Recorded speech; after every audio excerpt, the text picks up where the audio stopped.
PhD historian at the Faculty of Letters in the University of Tokyo. And now I am working a vice president in charge of international affairs of the whole University of Tokyo. And I'm very happy to be here, not only as vice president, but also as a researcher, as a historian. And I'm very happy, I'm very grateful to Amaury and Sylvia, and the president, to invite me to give some presentation today. And today I would like to discuss on the concept and the framework of world history, which has become very important nowadays in this globalized world. And my topic today is Japanese perspective on world global history. That means that in Japan we have some specific or unique perspective on world history. We have been working on this topic for more than 100 years. And this is a little bit slightly different from the notion of world history or global history in English. That's why I put two words together, and world/global history in English. But in my presentation, maybe you will understand that the meaning of this concept, the concept of world history in Japanese and world history in English is not the same. That is the very difficult question to tell you. But anyway, by following my presentation, I hope you can understand somehow what I mean. And today, this is the outline of my research and this presentation. The first, I would like to explain you the evolution of Japanese historiography on world history, how Japanese people, especially intellectual, have perceived the meaning of world history.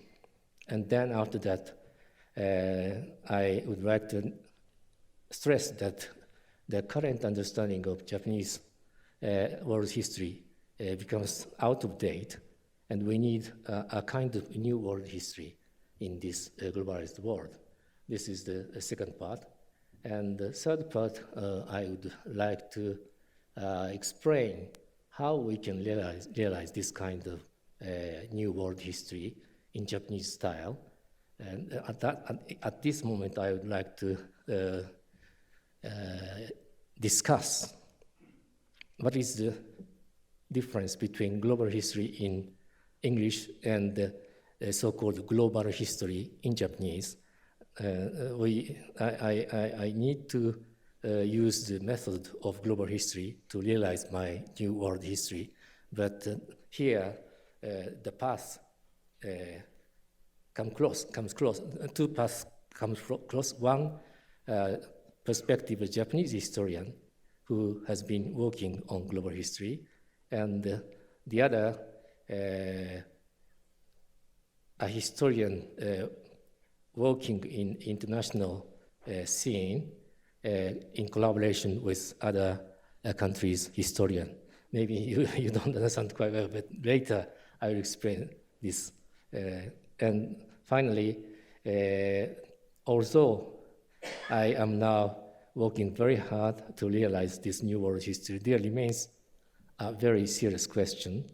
I will explain these questions at the end of my talk. And for the first part, this is a result of concrete research. So I have my own text. And for the first part, I will read the text slowly by showing some slides to you. But after that, I don't have any text. This is ongoing research, and I try to explain what I'm now thinking by using all these slides, but maybe that would be very broken English, and I hope you understand me, and I need your comments, remarks, questions, and all feedbacks ardently. That would help me much to develop more my research on world history. So at first I would explain, I would trace back the evolution of Japanese historiography on world history. In the latter half of the 19th century, Japan's Meiji government imported a model of modern university sponsored by the state from Germany. The University of Tokyo nowadays was founded in 1877, 41 years ago. Its original model was Berlin Humboldt University now. And 10 years after that, in 1887, a chair of history was set up at the university. And Ludwig Ries, he is a disciple of Leopold von Ranke, a famous German historian, was invited from Germany to Tokyo. And Ries introduced the basic methodology of modern historiography known as wie es eigentlich gewesen, that means how things actually were, and taught history of European countries at that moment. This is the beginning of modern historical studies in Japan. But what we have to pay attention to is that Japanese history, called Kokushi, was started to be taught at the university in the same department of history, in addition to this history taught by Ries. Just 2 years later, in 1889, it appears to be quite natural, of course, to start to teach Japanese history at the university then, because there had been a tradition of writing history in Japanese language for a long time, and the Meiji emperor had already ordered to edit the official history of Japan in 1869, just after Meiji Restoration. But at the same time, we can regard it as the first challenge against the system of modern so-called universal knowledge established in European countries. In those days in Europe, Japan was considered as one of the Oriental countries, and as a result, its past was examined not in the framework of historical studies, but that of Oriental studies. On the contrary, in Japan, not only European countries' history, but also Japanese history were studied and taught from the same angle. And in 1907, a chair of Oriental history was founded at the Second Imperial University in Kyoto. It was also set up at the University of Tokyo in 1910. Since there had been already 2 courses of historical studies, that is so-called history, which is the history of the Western history, and Japanese history, it seems to be natural from academic point of view to set up another course which covers the past of countries between Japan and Europe. In addition, there existed a long tradition of kangaku, that is China studies, in those days in Japan. But in fact, the establishment of Oriental history was really political.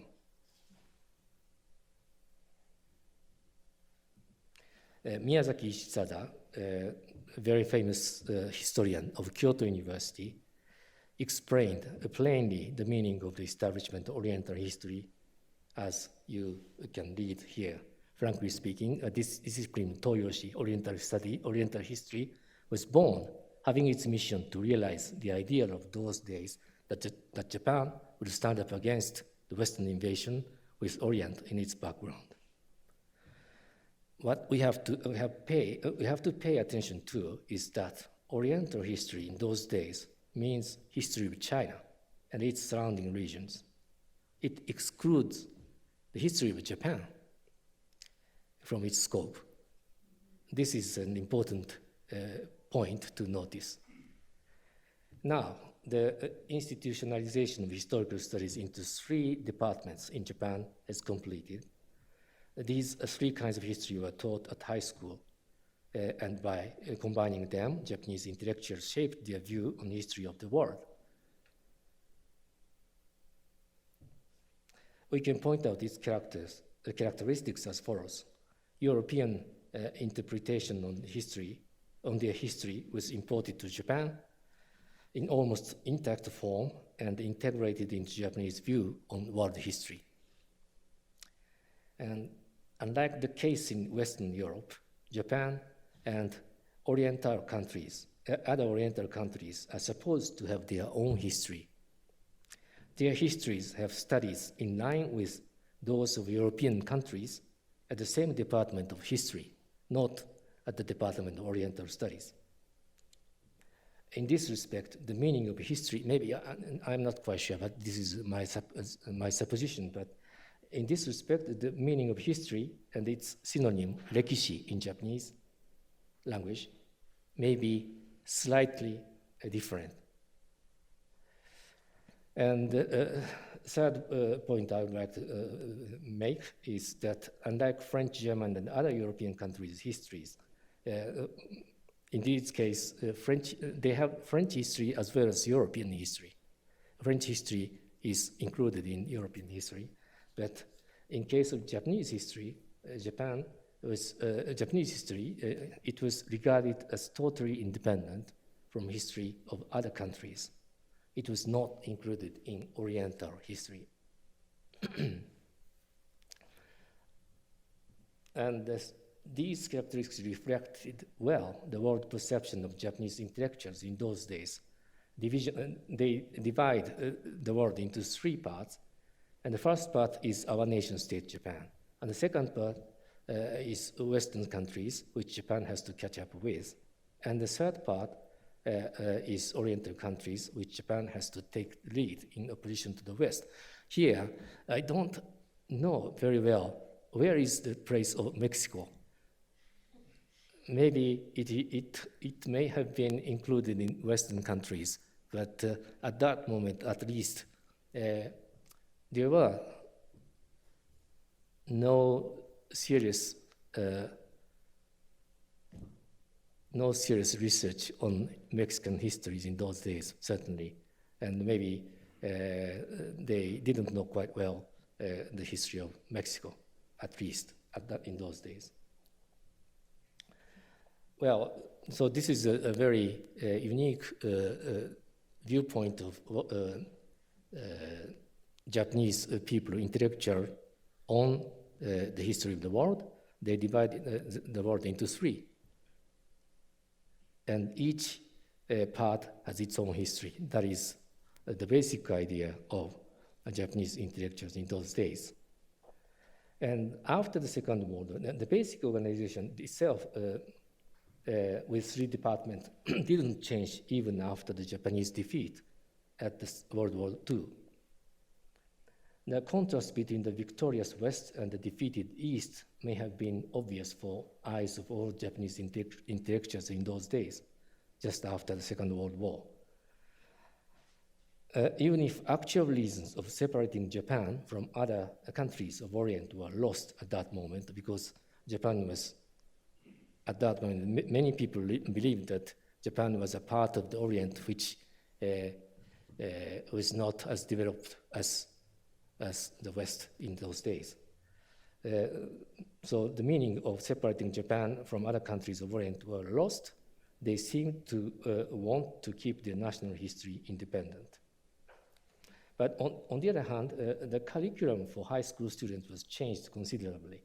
It is said that following the suggestion of the General Headquarters of Occupation Forces, the Ministry of Education made a guideline of teaching at high school.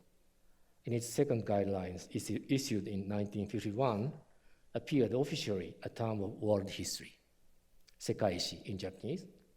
Of course, the concept of world history itself did exist even before the Second World War, and some books with titles Sekaishi World History were published.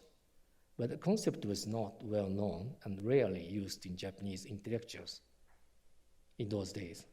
So we may regard this moment as the birth of Sekaishi around 1950s in Japan. Initially, of course, the content of this subject was just a modified combination of former Oriental and Occidental histories, since there was no other interpretation available then.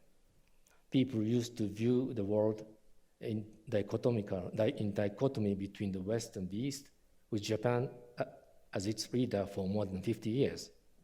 So the contrast between the superior modern West and the inferior Old East fallen behind was accepted with no strong objection, as I told you earlier, and became a part of knowledge widely accepted by people. Therefore, most part of the initial text of world history at that day, in those days, was occupied by the modern Western history. Another important point I would like to stress in terms of high school education is that Japanese history keeps its independence, even it was thought to be a part of Orient, and is taught separately from world history. So at high school level, you have Japanese history on one hand and world history on the other hand.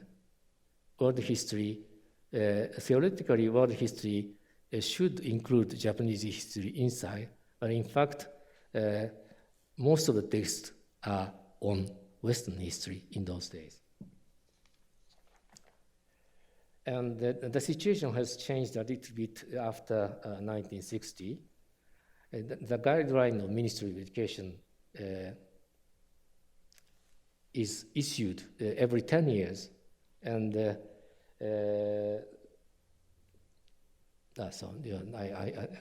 I forgot to show you a very interesting text written in 1947. This is the text from the first guideline. Since modern Western culture is excellent and superior, it is logical that it overwhelmed Eastern archaic culture. Now the world becomes one, and the East is devoting itself to learn and digest a superior culture. This was the guideline issued by the Ministry of Education in those days. And this is the starting point of,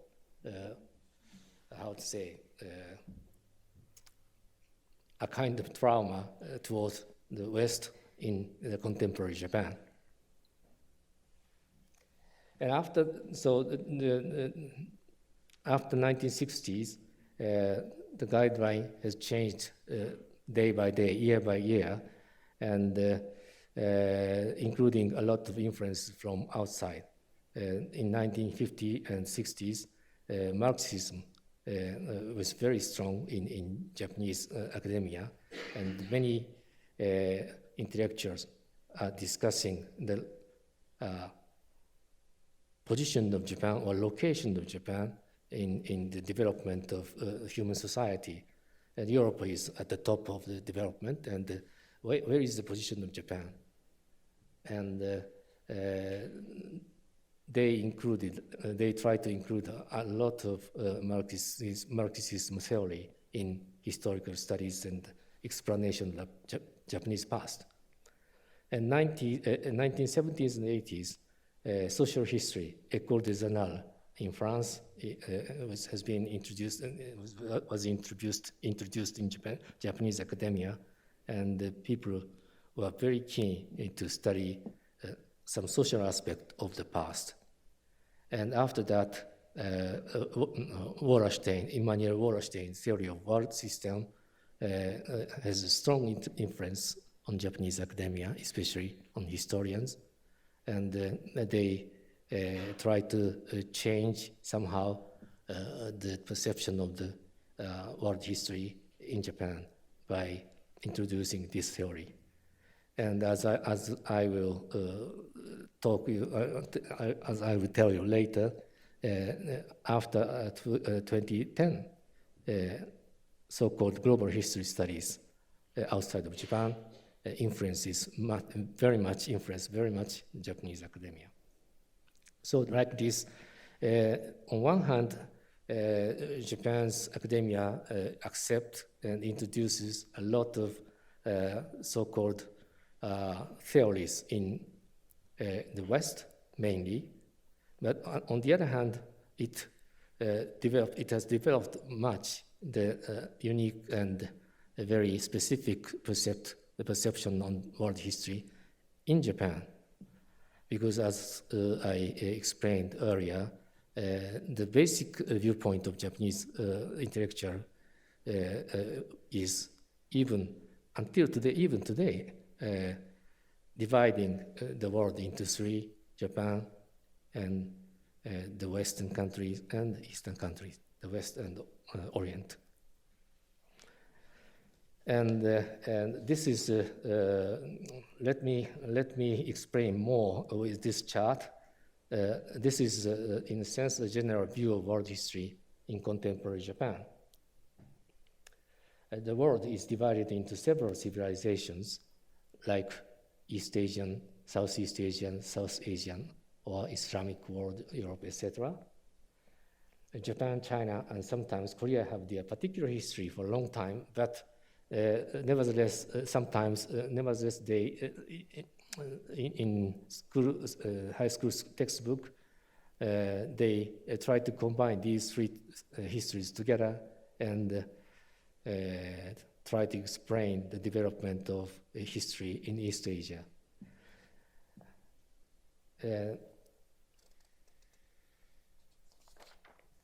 But I think this is not quite unique in the world, because this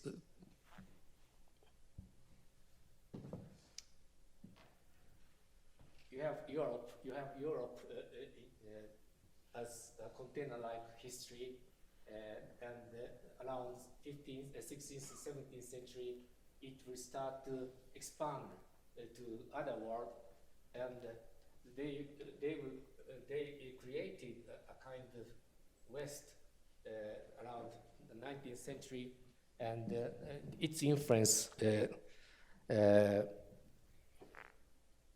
covers almost all over the world. And Latin America is maybe here. Even today, thank you very much. Of course, we know that Latin America, especially Mexico, some other countries have their own particular history, but many believe that it is under the influence of West, and including Japan as well. Japan has its own container-like national history, but it has accepted a lot of influence from West. This is the very typical understanding of world history in Japan nowadays.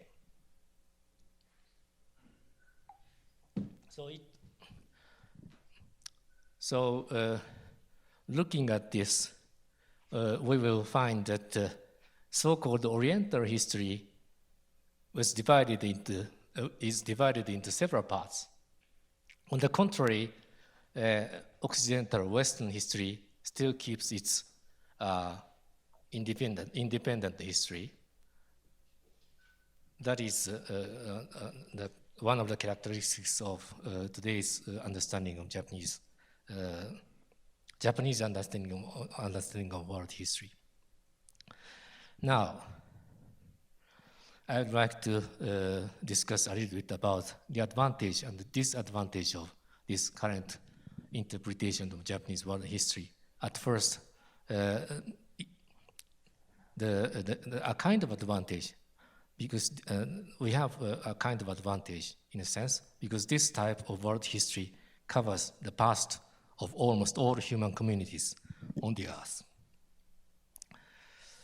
We could say that it is fair, geographically speaking, of course.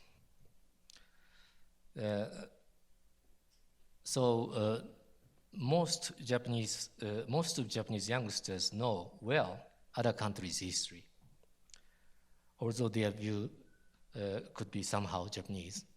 Because in the textbook, high school textbook on world history, you can find even Mexican history as well, and many other countries' history are included in the textbook. On the contrary, I know that the situation is very different in European countries or even the US. They don't have a course of so-called world history. They just have a history. There, they get information on their own country's history as well as the history of surrounding countries.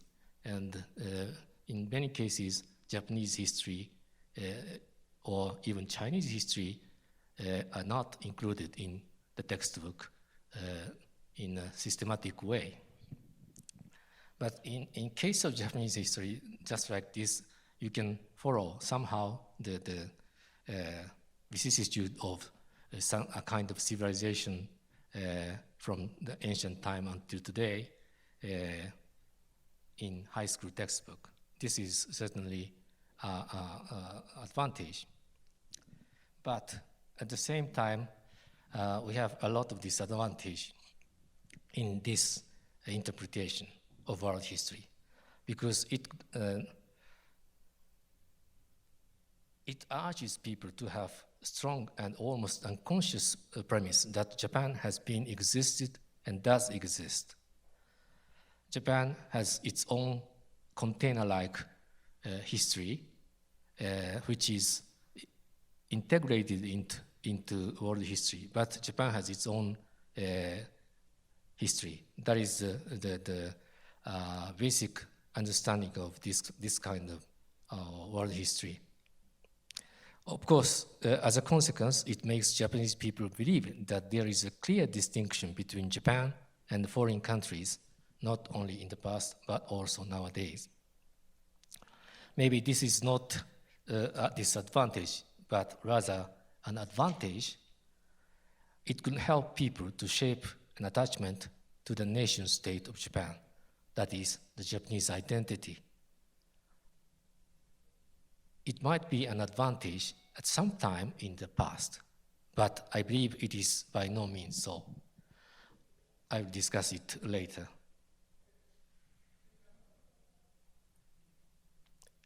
And in addition, with this type of world history, people believe that there is a clear distinction between one region's history and another region's history. Because, for example, South Asian history is quite different from Southeast Asian histories, and European history is quite different from Islamic world history. Each country or each civilization has its own history. That is the basic idea of this kind of understanding of world history.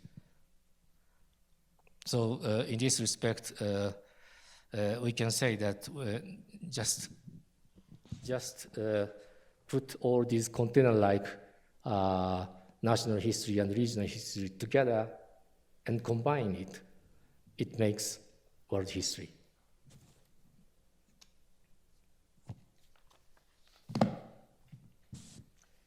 So until here, I have a textbook, but after that, I will try to explain what I'm now thinking by using these slides. My basic idea, at first, character of current Japanese world history, starting point, there were different human groups on the globe, and it stresses on the difference of civilization.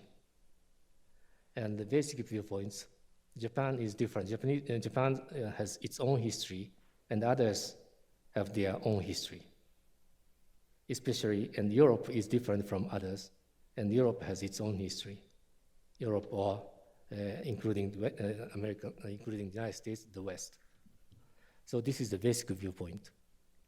And it means that there is a clear distinction between self and others. And this could, in this respect, I can say that understanding of history is closely related with the question of identity, who am I? And following this kind of understanding of world history, we can say that this is just understanding of world's past for Japanese people. Because self is Japanese and others are others. All other countries' history, all other people have their own history, which is quite different from Japanese one. So this is a basic character of current Japanese world history. And my fundamental question I have is that, is world history of Japanese style like this still useful in the contemporary era? As I told you earlier, world history of this type has made a great contribution. Of course, in line with national history, we need a national history as well to shape the Japanese identity. So in this respect, it has been very useful. But in this globalized world, is it sufficient to have a world history just for Japanese people and just for an identity of being Japanese? This is a fundamental question I have regarding the current understanding of Japanese world history in Japan.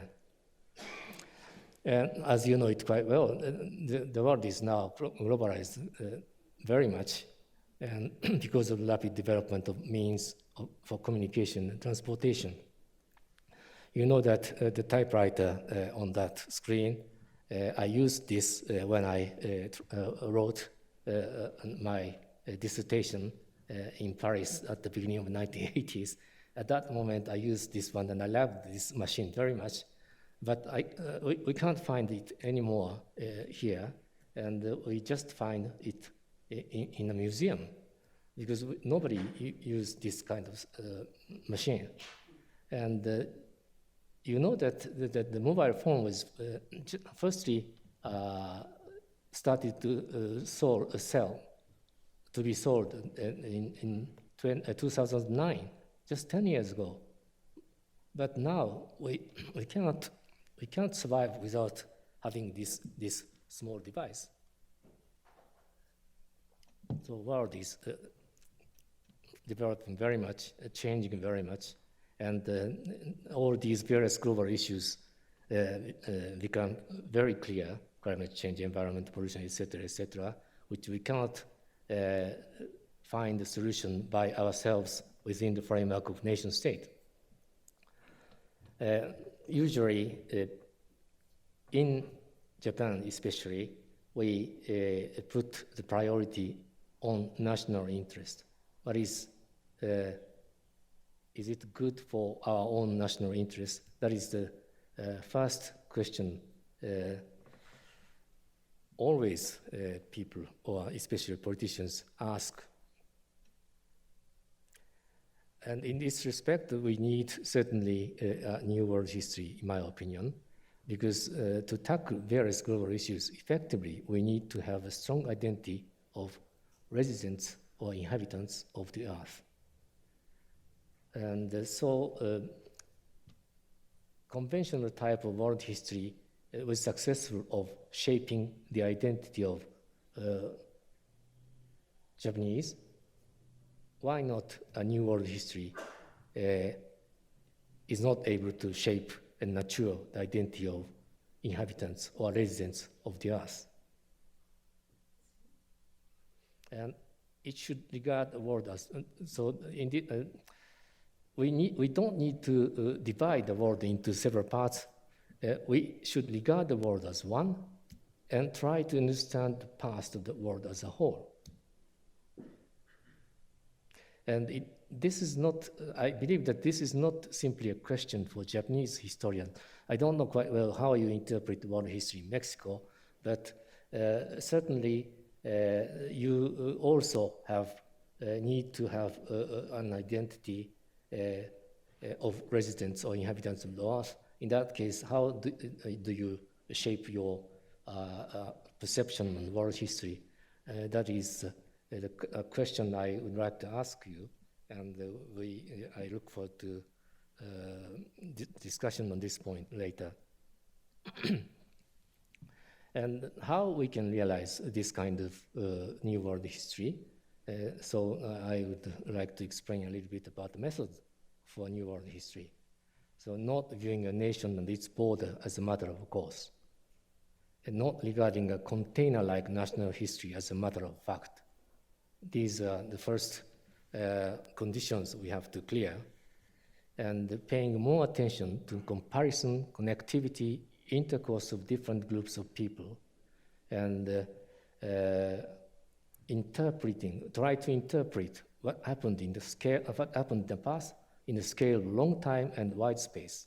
So you try to understand one event or what happened in the past, not within the framework of nation state, but sometimes within a framework, much more larger framework, sometimes in global context, and not specifically in that specific point, but with a wide, with long time scale. And what I am now trying to do is to draw a sketch of the world of a particular, at a given time. This is a kind, we can say that this is a kind of a slice of the world at a certain moment. And these are my ideas, and I firmly believe that I arrived at these, I discovered these methods following the way of Japanese historiography on world history. But in fact, all these methods are very similar with so-called global history in English-speaking world. So that is a question that I cannot understand quite well, because as I told you earlier, maybe later I will discuss on this point, because at first I would explain the meaning of global history in English. World history and global history is very complicated concept, even in English, so far as I understand. You have a lot of interpretation in terms of world history or global history. And this is the text text of which I found on the site of World History Association in the United States. And here, it is said that, put simply, world history is macro history. It is transregional, transnational, and transcultural. And I turned some part here. It is also not necessarily global history. Global history here, that is world history, is not simply the study of globalization after 1492. That means this association understands, regards global history as the study of globalization after 1492. So in this respect, the World History Association discriminates world history from global history. And this is a book published a couple of years ago by Diego Orstein, an Argentine researcher who is now teaching in the United States. What is global history? There, he discussed the world this way. Since the time is very limited, I don't explain very much the detail very much, but anyway, world history and global history is quite different, and world history has much more wider scope than global history. And this is a kind of definition by Sebastian Conrad, one of my friends. What is global history? He wrote a very interesting book, What is Global History, and published it last 2 years ago. There he discussed like this: global history has some characteristic approaches. The first one is research that takes a bird's eye view of the world at a given point in time and attempt to understand and describe some aspect of the world as a comprehensive whole. This is exactly what I explained. I arrived at, I want to realize now, regard the world as one and understand the whole world at some specific time. And the second approach is research that clarifies and describes how politics, economics, and cultures are connected and influence each other across national and regional boundaries. This is connection or comparison, etc. So this is quite similar with my idea. And a third one, research that focuses on micro themes while taking global implication into consideration. This means that focus on some specific topic with the background, with global background. That is also what I'm thinking.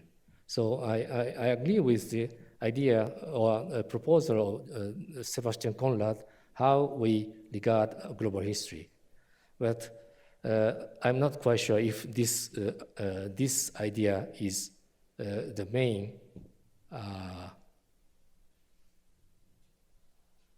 main road of global history, main understanding global history in English-speaking world. Because Sebastian Conrad is German, and his idea may be biased a little bit by his knowledge of German language. But anyway, my approach is quite close to Sebastian's idea. But what I want to stress is that there are several interpretations of world history or global history in English-speaking world, and so far as I understand, for the moment, everybody can. You can say anything by using the term global history or world history, and there is no significant difference between global history and world history in English-speaking world. And so this is what I am now thinking, a new world history using methods of global history. I use these three methods. These are so-called global history in Sebastian Conrad's style. And I firmly believe that I arrived at this point as a consequence of a particular Japanese historiography. But I find that there are many people who are doing the same thing in the world. What happened? I don't understand quite well. So that is the reason I try to make an international network on global history, which is called Global History Collaborative. Of course, we can call it World History Collaborative as well, but my American colleague in Princeton strongly resists to use the term world history, because maybe in English, world history has its own specific meaning, which is not very new. The global history appears to be much more new in English language, maybe. And that's why we are now using the term global history collaborative. But in Japan, we call this Sekaishi network. So it's very complicated. But anyway, you cannot do research on the new world history, in my case, just within the national border. Of course, this is, I want to discuss on global history, world history. In this respect, I have to discuss with many people in the world. And so this is a very good opportunity for me to explain you what I'm now thinking on world history and get knowledge of Mexican interpretation of world history now. You need to inform your view and understanding of world history beyond the national border. You need to know others' views and opinions on the world and global history. you have to make a network and work together with your international colleagues. This is what I'm now doing. And although I don't have enough time to do this, but I do make an effort to develop this network. So I have University of Tokyo and 2 universities in Germany, Humboldt and Frey, and then Princeton and École d'Études Anciennes Sociales in Paris. These are the formal members of this network. And we have a summer school for graduate students, which was, this was the first summer school held in Tokyo in 2015. And this one is a research seminar among faculty in Princeton, 2016. These are my friends, German, French, and American researchers, historians working together on global history. The person, this is, he is Sebastian Conrad. So this is what I'm now doing, but there are some remaining questions, very difficult one. This is a question of language. So in which language I will try to describe a new world history? Of course, in Japanese, because I have arrived at my conclusion following the historiography of the Japanese historiography on world history. But then I will try to translate it into foreign languages, but is it feasible? I'm not quite sure, because even the term world history or global history is not the same with Japanese idea, Japanese perception of sekaishi. So far as I believe that so far as I have an identity of both residents of the earth and Japanese, and interpret the past of the world using global history approach, I hope my text could be understood both by Japanese and the people of other countries. But I have to explain carefully, as I try to do today, the context from which my idea has come. And in this respect, we have a lot of things to do. There are many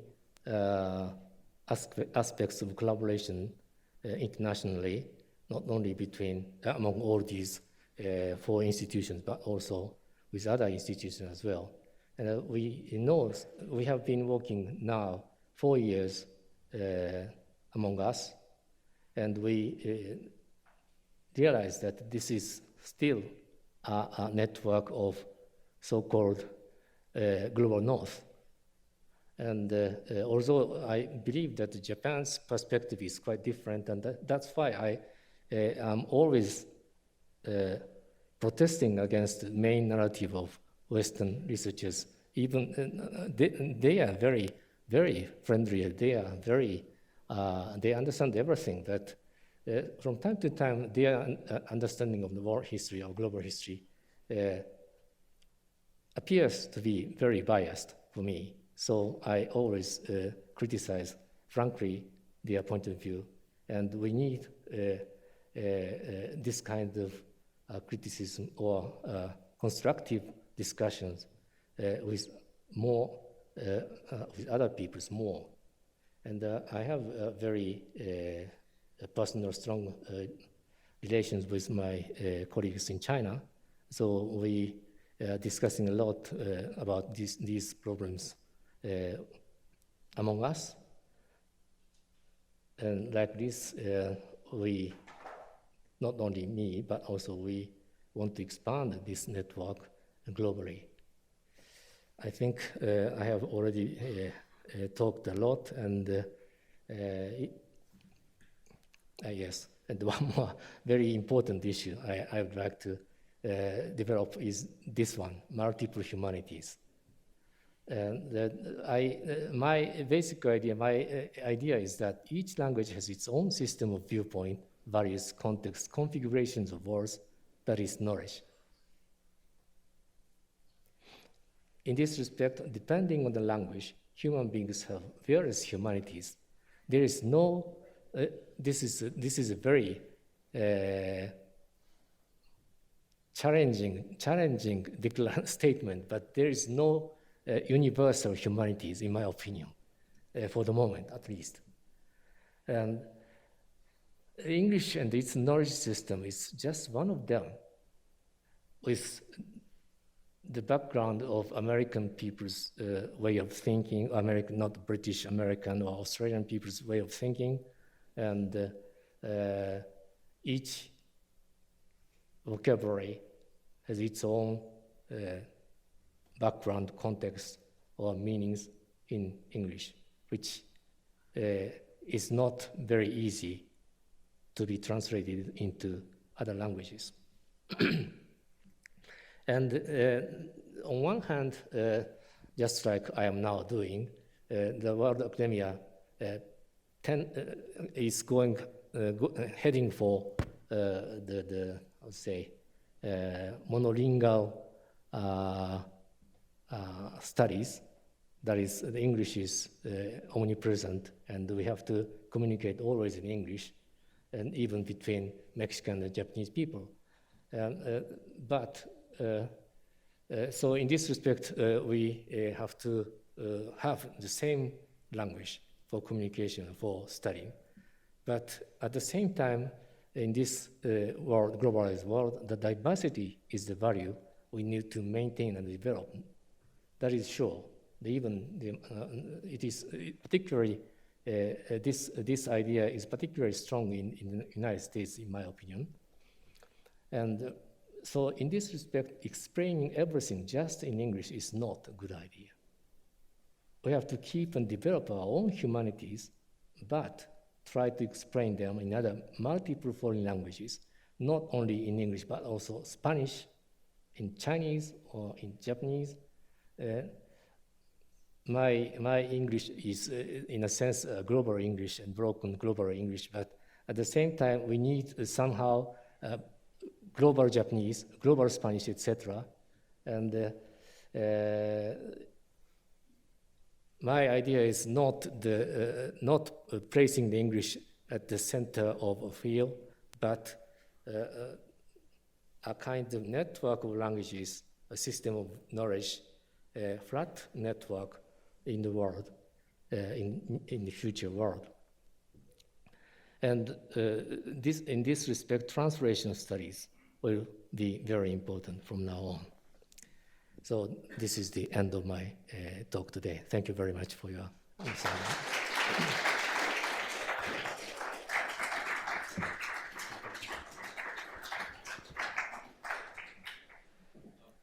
Thank you very much, Professor Haneda. And now we will open a session of questions and answers.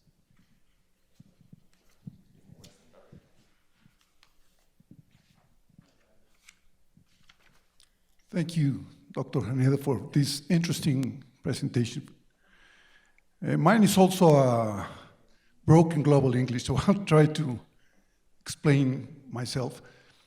In the 20th century, there was at least two big areas or viewpoints. One of them was the Hegelian, I would say, the Hegelian viewpoint about history, and the other one was the Marxist viewpoint about history. We all know the contents of both of them. Now, my question is, from this new perspective that you are presenting now, where is the world leading to? Is it leading? Where is the world leading to? Where is it going? Is it going to a harmonious situation among the countries? Yeah. Or are we leading to the clash of civilizations, as Samuel Huntington said sometime?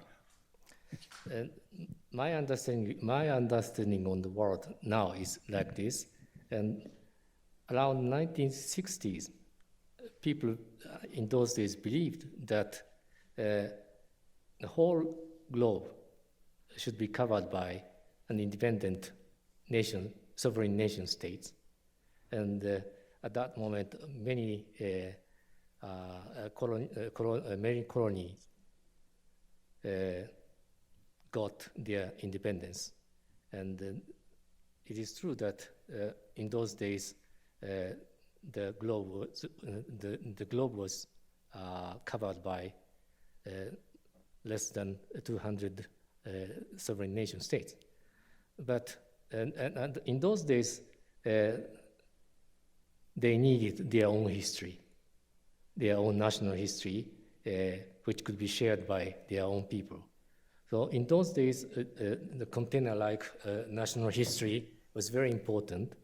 But nowadays, you can find very well that there are, on one hand, there is a kind of, integration of a regional integration like EU or Southeast Asian ASEAN countries union, and there they are now losing some kind of some part of sovereignty in EU, for example.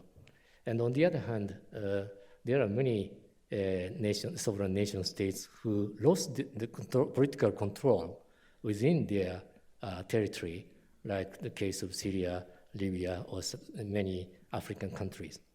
It means that a sovereign nation state may not be the final answer of human society or political system. And in this respect, now we need to find another system, the political system of the world. United Nations fits very well with the idea of a group of sovereign nation states. And there, in those days, they firmly believed that they could solve any questions on the world, on the globe, by a discussion of sovereign nation states. But now, we don't believe that that is the only answer. There are many global enterprises, and there are many global terrorism or climate change, which cannot be controlled by one nation. And there are many NGO who are very powerful, among others. It means that the nation state is not, sovereign nation state is not the only solution, or is not only the stakeholder to solve all these very difficult questions. And that is why I believe that this kind of way of thinking, that we are inhabitants on the globe, is necessary. I'm not sure if my experience is good for you or not.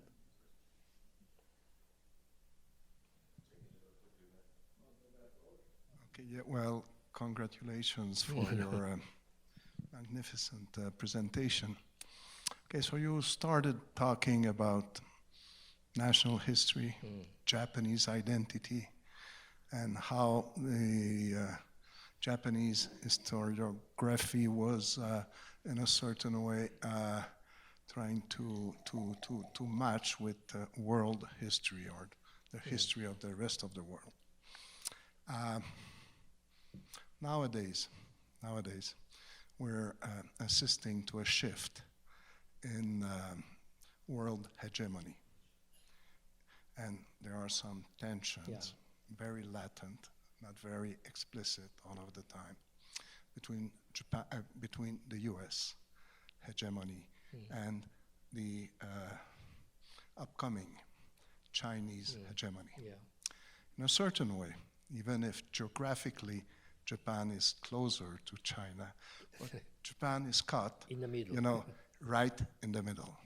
So how do you see the future of Japan and Japan identity in that changing international system?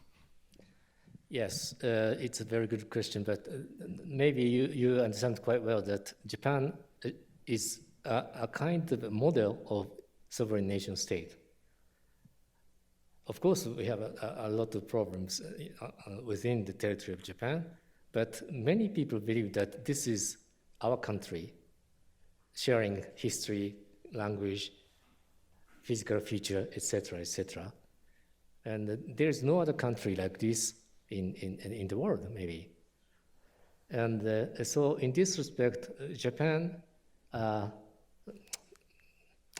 reluctant to tell this just in front of the ambassador of Japan in Mexico, but the best solution for Japan in the contemporary world is returning to the world order around 1960s. That means each country has its own sovereignty, and each country is national, and with which Japan fits quite well.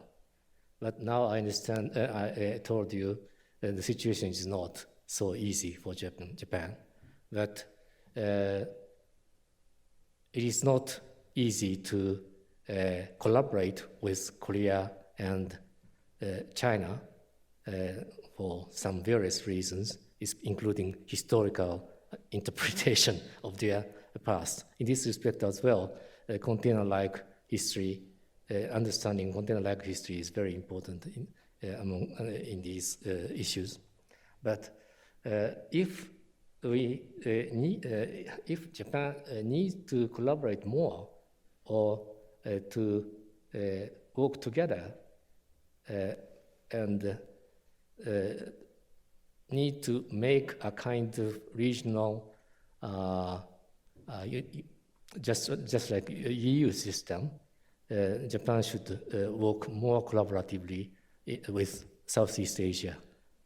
Southeast Asia and Japan as a group, as one region, and there maybe Japan could contribute much, rather than working together with China and Korea. That is my answer to your question, but this is not. This is just an idea of historian. I am not a researcher of international studies, so I am not a politician. So this is just my suggestion. Okay. I have 3 more questions here, so I will pass the mic. Thank you very much, Dr. Haneda. I wonder if one of the first things that ought to be commonly accepted would be in the new global history whether there is one or there are several common threads that go through the whole text of human history. First, the acceptance of being all human beings, and then the common acceptance that we all have needs and we have to, therefore, national interest, let me put it that way. So I was thinking about the last work of Professor Peter Frankopan, which he published this book of his under the title of The Silk Roads, and he put it in plural. And one of those common threads would probably be trade.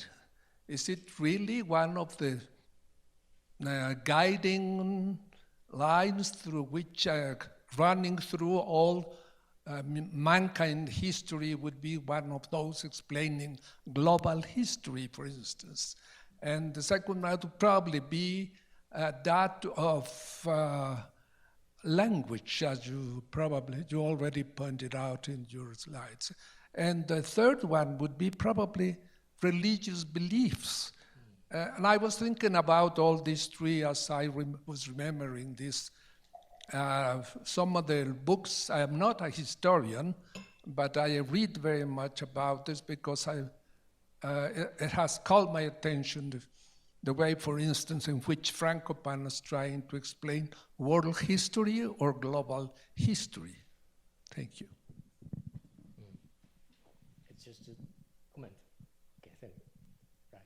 No, I'm all right.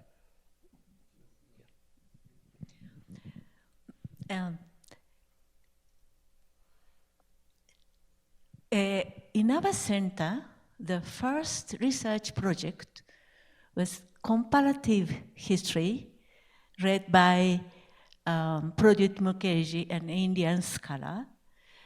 And it was, the title was Agrarian Movements and Social Change in Asia, Africa, and Latin America.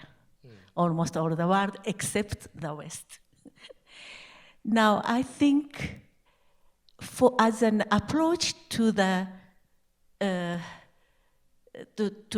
towards this world history which you proposes, there are several things which could be helpful to create possibility of dialogue. One is comparative history, like this. Another could be the question of migration. Japan, and in modern history, is a population exporting country, basically, say, Meiji to post-war decades. But in some other time, Japan was importing, say, in ancient history, or in the age of formation of states. Many Korean, Chinese created the foundation of civilized state. And also another topic which is not very, I think, developed in Japan is exile studies. Exile, political exile. Latin America is precisely the CTO in which the exile is one of the topic, also the migration. And almost always we need to do comparative studies to understand the history of each Latin American countries, because its relations with metropolis or not as a hegemonic neighbor. So, but from Japan, seeing world in the world history from Japan has some, in my point of view, there are many limitations. It is not an, I think, casualty that you are the historian of many other parts of the world to perceive this view of world history from Japan. Because I think many Japanese historians or many Japanese people can be perfectly self-sufficient without knowing any part of the world. If they have no direct experience having family members in abroad or have some special encounter with foreign people, no? So I think your concern about the world history sometimes is probably not very well understood by colleagues of other side, because so this is Japanese perspective. Yes. Yeah. Probably Mexican perspective or Brazilian perspective or Argentinian perspectives or Cuban perspectives always are involved in the world, world issue, no? That's created some process which they are not those, but are involved, no? Now, I think it was one very important happening which made Japanese more deeply concerned about the global or the world history.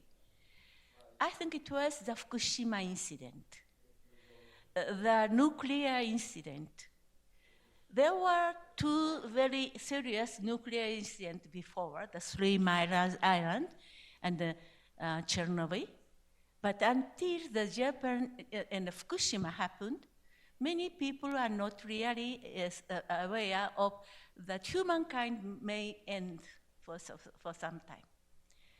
This, the consciousness about that there is a human being which has a limited existence in this global, this planet. And that some Japanese took consciousness that Japanese has a mission and the need to be part of the world consciousness of the proposing some solution for the existence of the human being. Of course, there is a question of the world, ¿cómo se llama? Warming. No?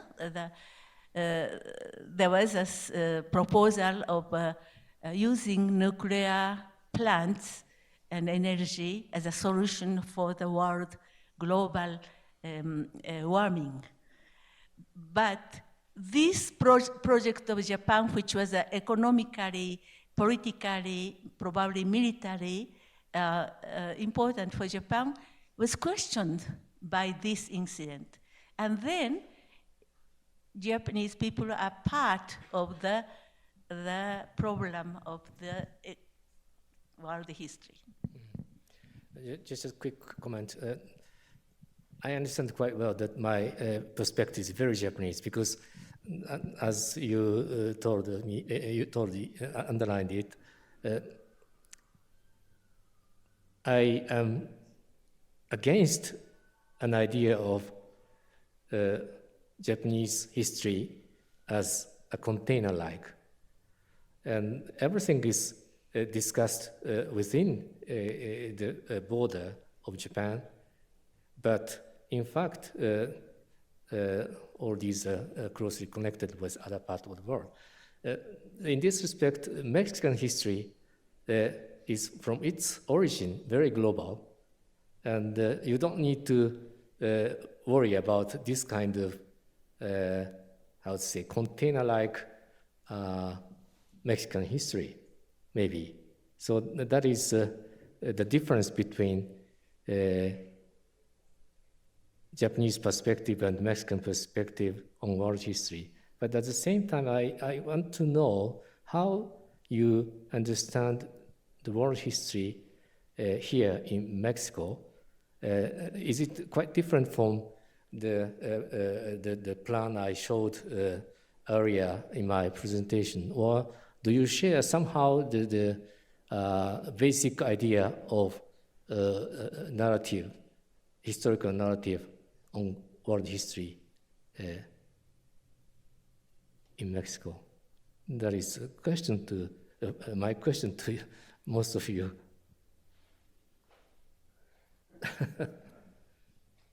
Very different.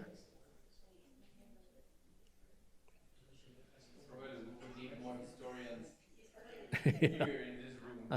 No historian. Oh, it's a problem. I had a question, but Yeah. it is not exactly the answer. Yeah. Right. I am curious to know your opinion.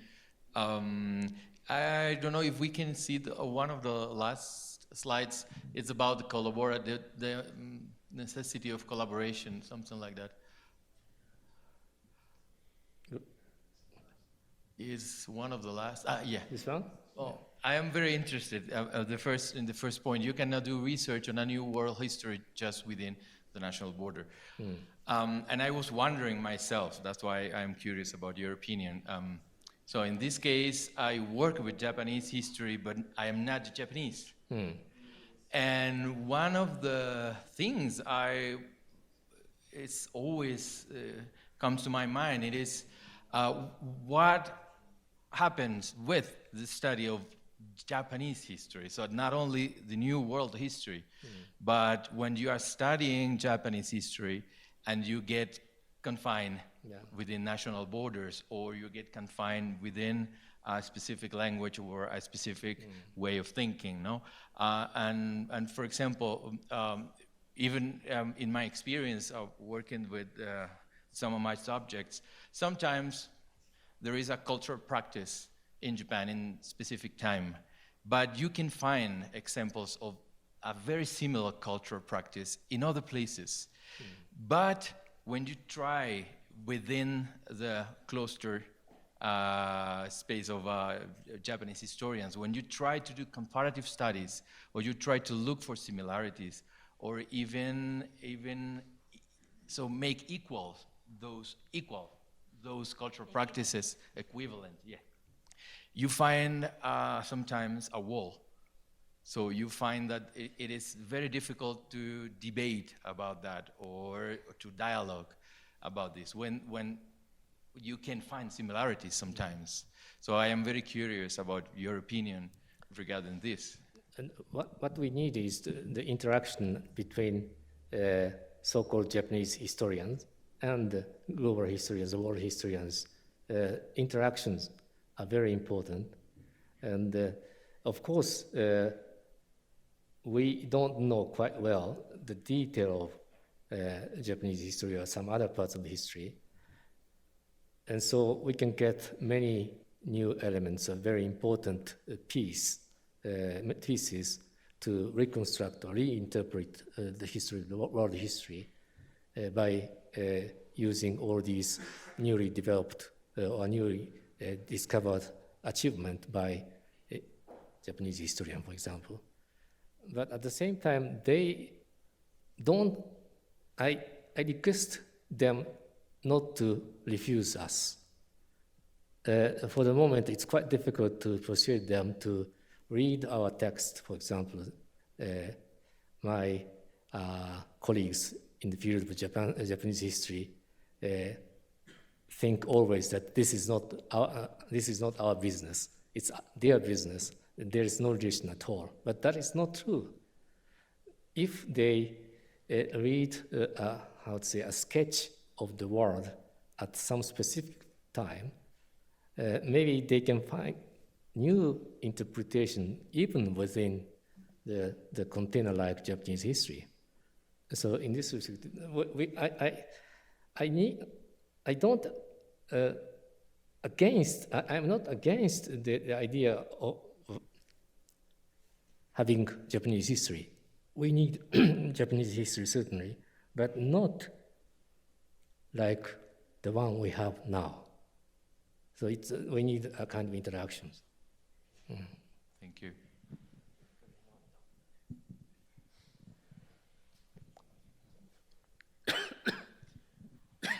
I just wanted to say about your question, or what's the perspective that we have of history while we're doing studies here in Mexico. It's like, rather than prefer the history that tries to unify all in one sense, because in Mexico we have 62 different languages that were established from ancient cultures. We're trying to give that history, but not with capital letter, with minor letter, to say all that minus histories to have a place to exist. And I'm talking about in Mexico how we look at this, the history of the studies of the history, but also you were talking about the translation studies are going to be very important, but it's not also, in my perspective, it's not also translation. It's also the comparatives, it's also the international relations, it's also like putting that translation in a higher level, and also trying to look farther, not only the big history, to trying to open that diversity that this global perspective is trying to quiet, to put it down. Just wanted to say that. Yeah. Thank you.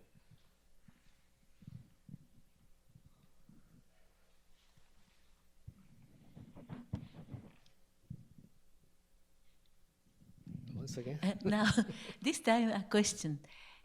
Do you mean the constructing new world history, for example, there one history career, Japanese history as part of history, and along with any other people's history.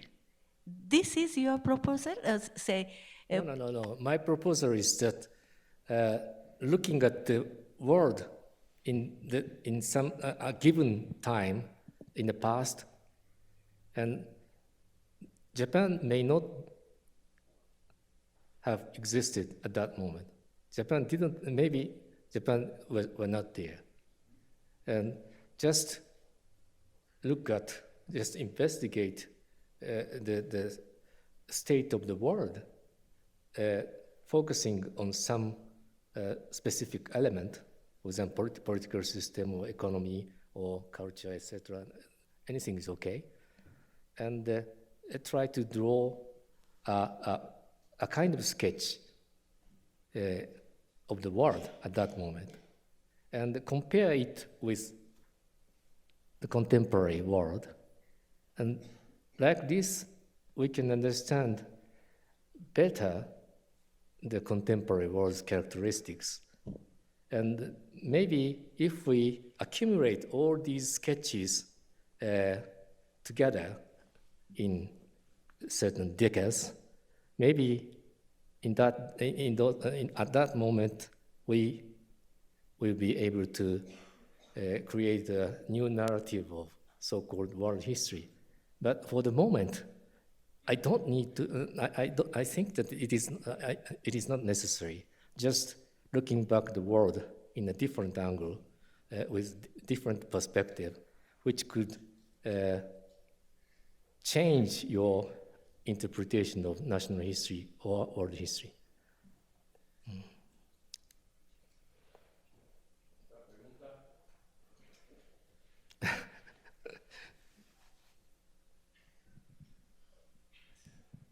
Thank you. I just want to say that this project you are working on is very interesting. And as many persons have said before, I think you are going to find a lot of problems.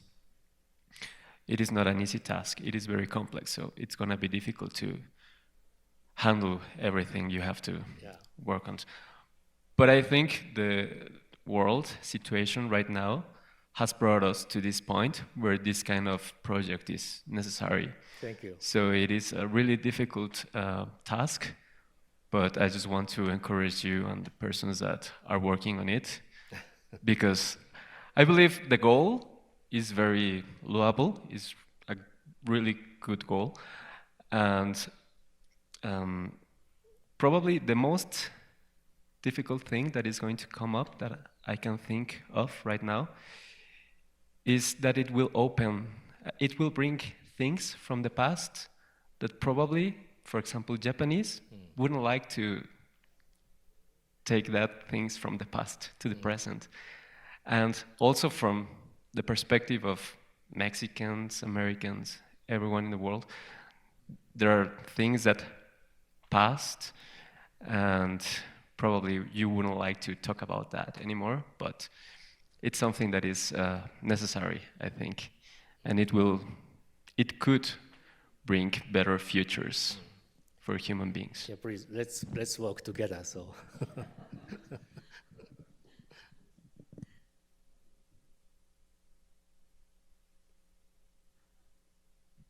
Good afternoon, Professor. And I have a question. I think the global history give us a new perspective to see the world. But I'm curious about if in these days it is more difficult to see the world from this perspective. In other words, I'm curious if it's the global economy have a big influence on this perspective, because we are living in a real world, and we can see Donald Trump is as the president. He wants to build a wall, and in Spain and the elections in Spain and France in the last year, there also some very there is a lot of nationalism. So I'm very curious. if it's how to solve this problem, this perspective. How to solve these problems? That is not my business, in my opinion. That is the business of politicians, some other people. But my mission is to demonstrate another way of another interpretation of the past, world's past, and discuss on that topic with as many international people as possible. And then many people realize the importance of having an identity of inhabitants on the globe. That is necessary, and that is what I want to do now. And I don't want to intervene the concrete political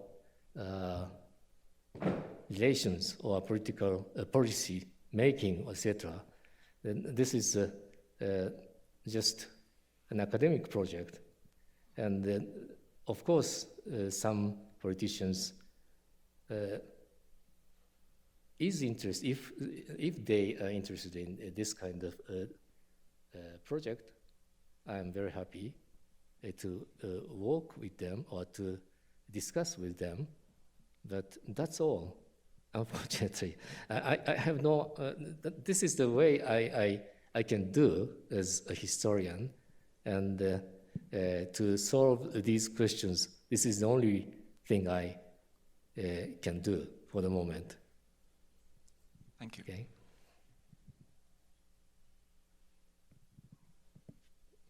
It's okay? No, it's okay. All right. Hi, thank you. One little question about the narrative that you propose. About? The narrative. Uh-huh.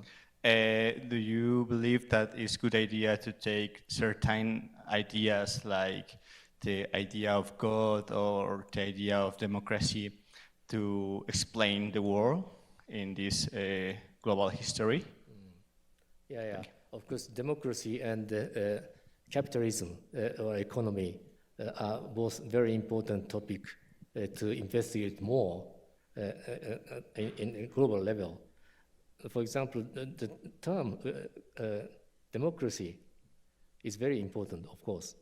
But maybe just like the case of history, there is a slight difference between the concept of democracy in English and its synonym in Japanese or in Spanish. And we have to start from this point. Otherwise, every person in the world can tell very freely, and there would be no consensus, or there would be no common platform to discuss all these very important issues. In this respect, global history or comparative history could contribute more, and we need to work more about these issues.